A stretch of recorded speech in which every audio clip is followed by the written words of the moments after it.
Question कर रहा है, एक कलमदान घनाभ के आकार की एक लकड़ी से बना है। जो कलमदान है किससे बना है जी? किस आकार के? घनाभ। जिसमें कलम रखने के लिए 4 शंक्वाकार गड्ढे बने हुए हैं। जो घनाभाकार है उसमें कैसा का बना, कैसा गड्ढा बना है? शंक्वाकार। घनाभ की विमाएं दिया है, प्रत्येक गड्ढे की त्रिज्या भी दिया है और गहराई भी दिया है। ठीक है, गड्ढे की त्रिज्या और क्या दिया है? गहराई। पूरे कलमदान में लकड़ी का आयतन क्या, किसका आयतन ज्ञात करना है? आप देखिए, मान के चलिए घनाभ के आकार का है। घनाभ ऐसे मान के चलिए घनाभ के आकार का लकड़ी है। अब घनाभ तो पूरा नहीं बना रहे ऐसे लग। अब इसमें क्या करे? 4 को शंक्वाकार गड्ढा बनाना है। कैसा? 4 को दूर दूर बना रहे हैं।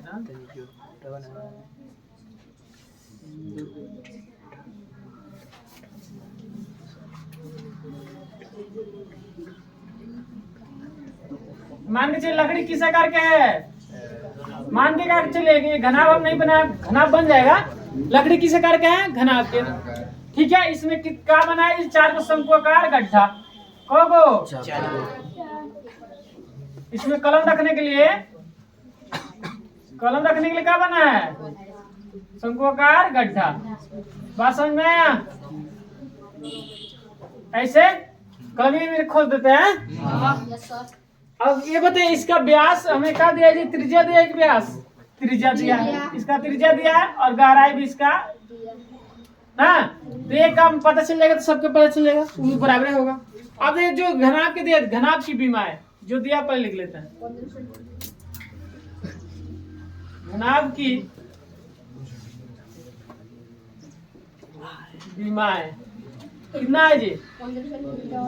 15 सेंटीमीटर गुणा में ऐसे करके दिया है 10 सेंटीमीटर गुणे 3.5 घनाभ की क्या दिया है? विमाएं।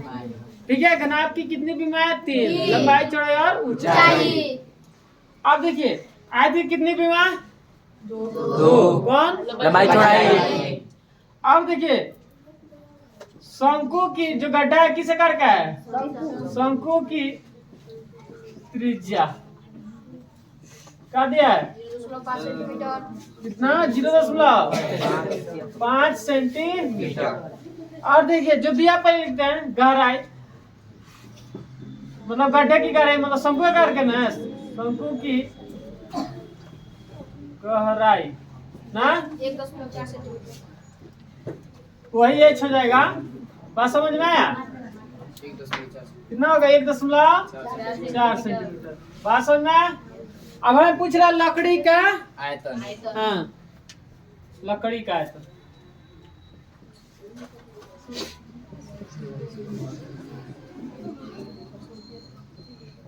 देखिए लकड़ी का आयतन कैसे निकलेगा, समझिए। अब देखिए लकड़ी घनाभ के आकार का है, इसमें 4 को हम क्या बना दिए हैं? शंक्वाकार गड्ढा। अब बताइए लकड़ी कितना बचा? तो जब शंक्वाकार गड्ढा बनाएंगे, ठीक है, जैसे मान लीजिए कलम रखेंगे, ठीक है, तो जब कलमदान मतलब इस कलम रखेंगे तो गड्ढा होगा तभी ना रखाएगा।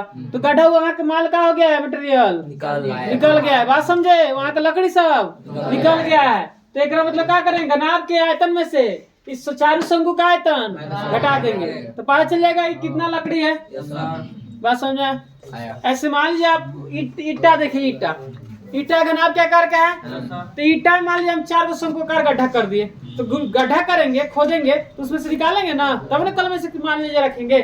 तो बताइए निकालेंगे तो ईटा का क्या करेंगे? घनाभ के आकार उसका आयतन निकालेंगे, उसका आयतन में से किसका आयतन घटा देंगे? 4 शंक्वाकार गड्ढा का आयतन, तो पता चले कितना लकड़ी है। बात समझे?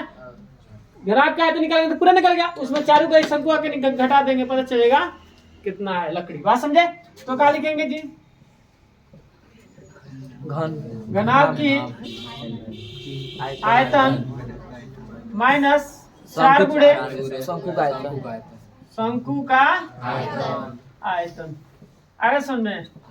या आप लिख सकते हैं ऐसे कि घनाभ की आयतन माइनस 4 गड्ढे की आयतन, 4 शंक्वाकार गड्ढे की आयतन, वैसे भी लिख सकते, कोई दिक्कत नहीं। घनाभ की आयतन क्या होता है? LBH। वही होगा 15 सेंटीमीटर गुणे 10 सेंटीमीटर ना 3.5 सेंटीमीटर है ना। 4 गुणे शंकु का आयतन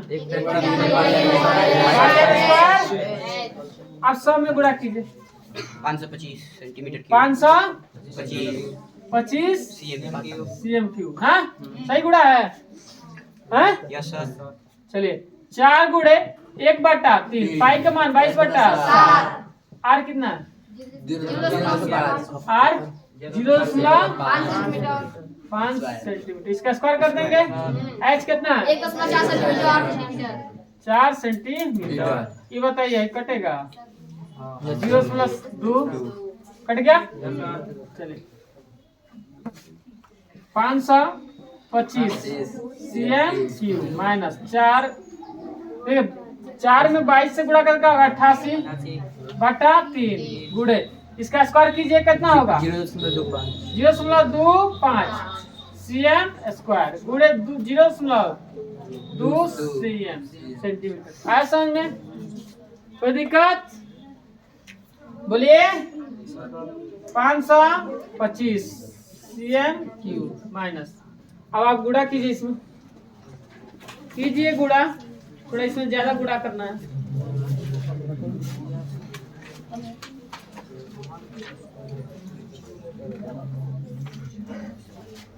गुणा कीजिए। उसी से गुणा करना, उससे जल्दी हो जाएगा। 4.4 सब में गुणा किया तो 4.4 आ रहा है। सब में सब में गुणा किए तो 4.4 आ रहा है। सही है। कौन कौन गुणा कर लिया है? कोई नहीं किया है जी। कैसे आ गया? गुणा कीजिए, जल्दी कीजिए। 4.4 आ रहा है। सब में गुणा करने पर 4.4 cm क्यूब/3। चलिए अब 3 से भाग कीजिएगा, लगभग में आएगा। 4 से भाग कीजिए उसमें। भाग कीजिए। अरे इसमें भाग कर दीजिए। 4.4 में 3 से भाग कीजिए ना, लगभग में आएगा 1.4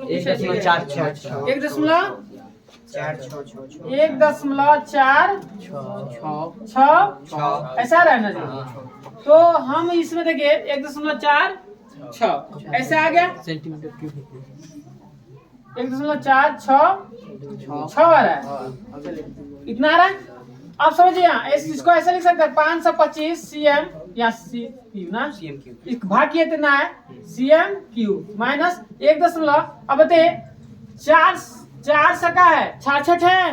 तो 4 से जब 66 है ना तो इसको 66 है तो इसको ऐसे लिख लेंगे। देखिए 470 कर दे 70 कर देते ना ऐसे cm ऐसे 4 को बढ़ जाएंगे 70 हो जाएगा। बात समझ में कि 6 घटेंगे 6 घटने से आता है 4 को कहाँ बढ़ जाए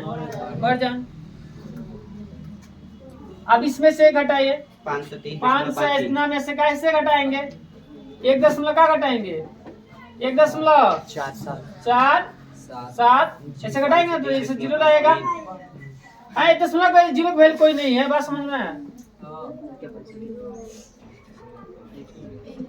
चलिए अब घटाएंगे क्या आएगा 3 9 5 4 3 कितना आएगा 523.53 cm क्यूब। यही आपका क्या आएगा आंसर। आया समझ में? कोई दिक्कत? थोड़ा इसमें ज्यादा गुणा करना है कर लीजिएगा।